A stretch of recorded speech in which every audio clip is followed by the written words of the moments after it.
We made it to the end of the week together. Hi, Matt Noyes, Friday morning for you here. And look, this is the 1 degree outside today video, the next 24 hours, and Noyes' notes, the big takeaways, kind of boil down plain and simple. So any showers that are going to develop today, tomorrow, and Sunday really aren't that big of a deal. Notice I say any showers, so there will be a few on each of those days. I just don't think they're going to amount to much, and certainly nothing like we saw yesterday. Rip current's going to begin overnight tonight at the south-facing coastline of New England. That on the fringes of Hurricane Ernesto. That expands to the Outer Cape as we get to Saturday, and by Sunday, most of our beaches have rip currents and building waves.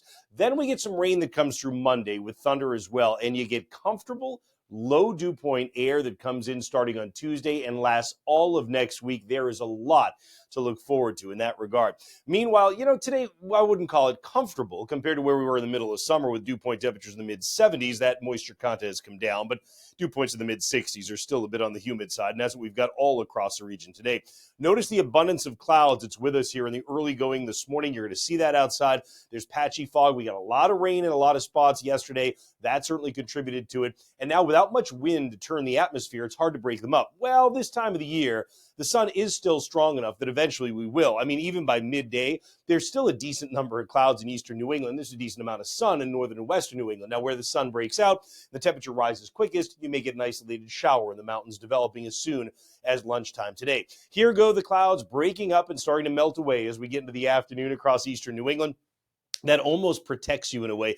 It keeps the atmosphere a little bit more stable. So you'll notice pop, pop, pop goes some of the showers through the mountains, now down through the Berkshires and the Litchfield Hills by 3 o'clock in the afternoon, maybe even an isolated one in Connecticut, but a lower chance the farther east you go, largely because of the fact that you started out with a cloud cover over the course of this morning. Having said that, I can't rule out entirely that something isolated may develop by the time we get to early evening in a couple of eastern spots. It just wouldn't be anything widespread.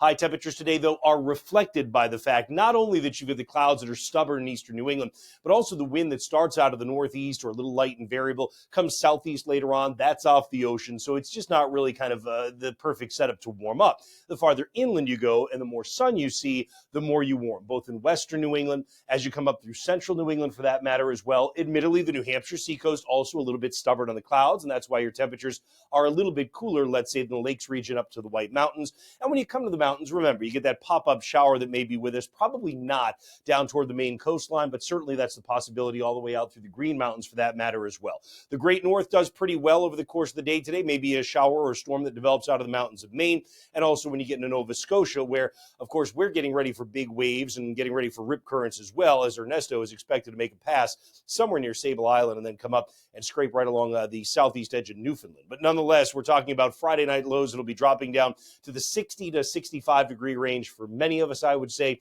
and you're set up again for a weekend that even if you get some showers won't be a big deal. We'll talk more about that in Insights, also more about Ernesto, but if you want to get it right now, I don't blame you. Head over to 1degreeoutside.com or the homepage of our app, and you'll be able to see yesterday's Insights video, still very applicable, and I'll get the new one out shortly. Hope you have a great start to your day, and I look forward to seeing you again in just a bit.